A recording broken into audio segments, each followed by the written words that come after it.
The sun hammered the cracked earth of a forgotten valley. We were a small British squad sent to fortify an observation post. Punishment, it felt like.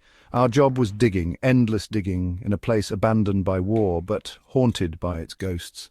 Silence pressed in, broken only by shovels scraping stubborn ground.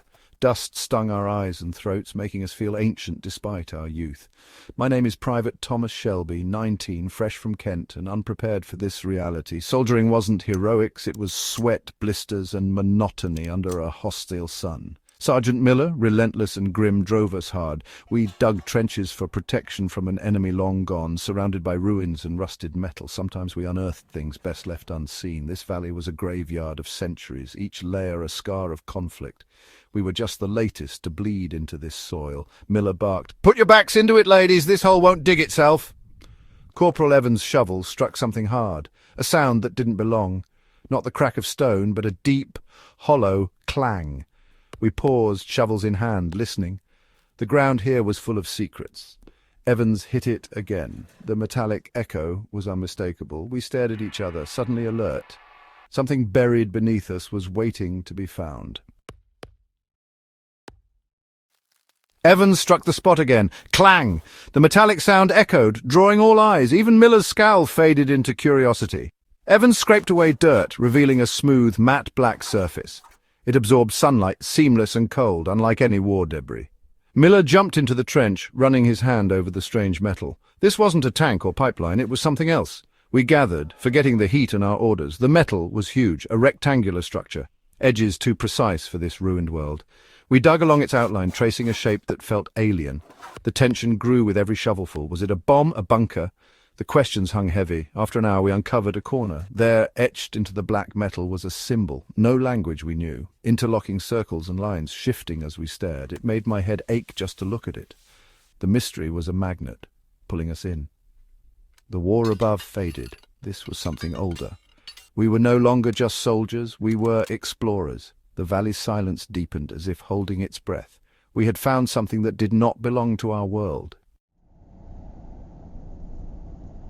Miller radioed base, an anomalous structure, request for engineers, the order hold position and wait. But curiosity overruled caution. We found a seam, a hairline crack with a glowing blue symbol. Evans touched it before Miller could stop him. The ground trembled, a deep hum rising from below. The seam widened, a panel slid away, revealing a ramp into darkness. Cool, sterile air drifted up, tinged with ozone. We peered into the abyss, blue light illuminating the ramp. The hum was alive, pulsing through our bones. Fear and wonder warred inside us.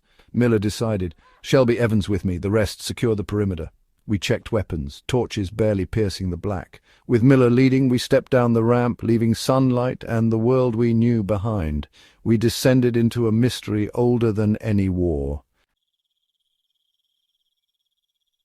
The ramp led us deep underground, blue veins of light guiding our way. The hum grew louder, vibrating through our boots. The silence was absolute. Awe and fear kept us quiet. The ramp opened into a vast chamber. Our torches couldn't find the ceiling or walls. Black pillars twisted impossibly, blue lights tracing patterns across their surfaces. The hum was a symphony pressing against our skin.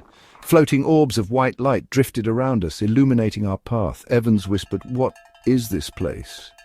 Miller swept his torch over alien symbols, glowing and shifting. This wasn't a bunker or tomb, it was a machine of impossible size, still alive, still humming.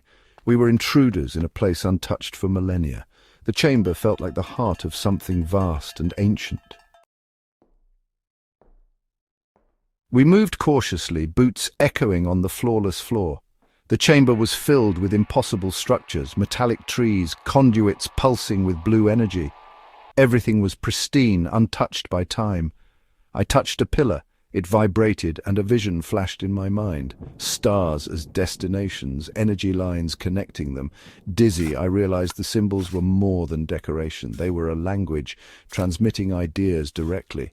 Evans stared, mesmerized by shifting lights. The place was reading us, speaking in ways we barely understood. Our technology felt primitive here.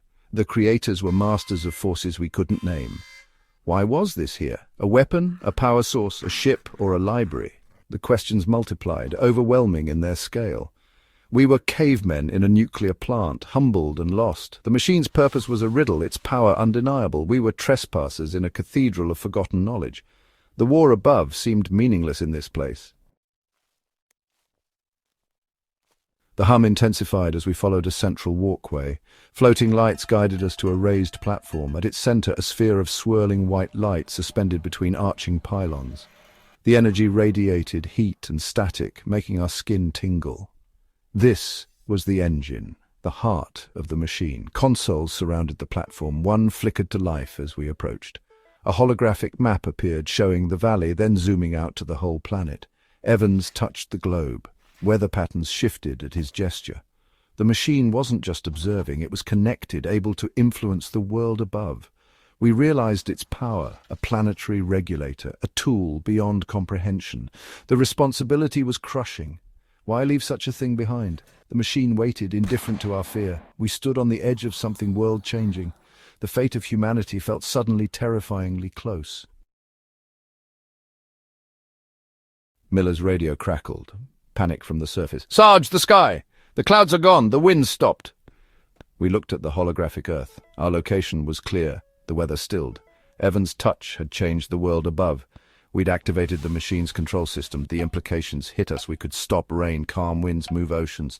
Miller, shaken, nudged a weather front on the globe. It rained in the Sahara. We were playing God, ignorant of the consequences. Every action could ripple into disaster. The machine hummed, waiting for a hand to wield it. Were we worthy? We were soldiers, not scientists. The war above seemed petty now. The real conflict was here, a battle for humanity's soul. The silence was heavy, broken only by the engine's pulse. We held the fate of the world in our hands. The chamber's hum was indifferent to our crisis. We realized the true danger wasn't the machine, it was us. The choice before us was clear and terrifying. The world would never be the same. "We have to report this," Evans said, voice trembling. Miller shook his head. "Will they use it to help or to win wars?" The debate raged, duty versus the danger of power. I sided with Miller. Power corrupts, and this would consume nations. We could use it ourselves, end the war, fix things.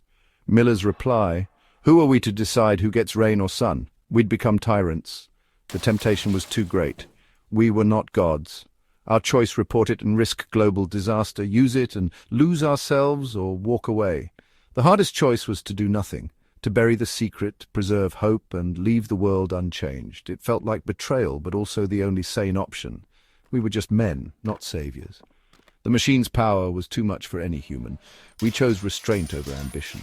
Sometimes the greatest act is to walk away. The decision settled over us, a silent pact. We were not conquerors, but custodians of a secret too dangerous for our time. We turned our backs on the swirling sphere and the power to remake the world. The walk up the ramp was the hardest thing I've ever done. On the surface, the world felt changed. But the breeze and clouds returned. We buried the entrance, hiding the black metal and its glowing symbol. Miller reported it as an old water cistern, just another lie to protect the world. The engineering team was called off. Our orders changed. We packed our gear, the secret heavy on our shoulders. I wondered who built the machine and why they left it. Maybe it was a test, a challenge of wisdom and restraint. For one day, 3 soldiers chose peace over power. We became keepers of a terrifying truth. The world above continued, blissfully unaware, and for now that would have to be enough.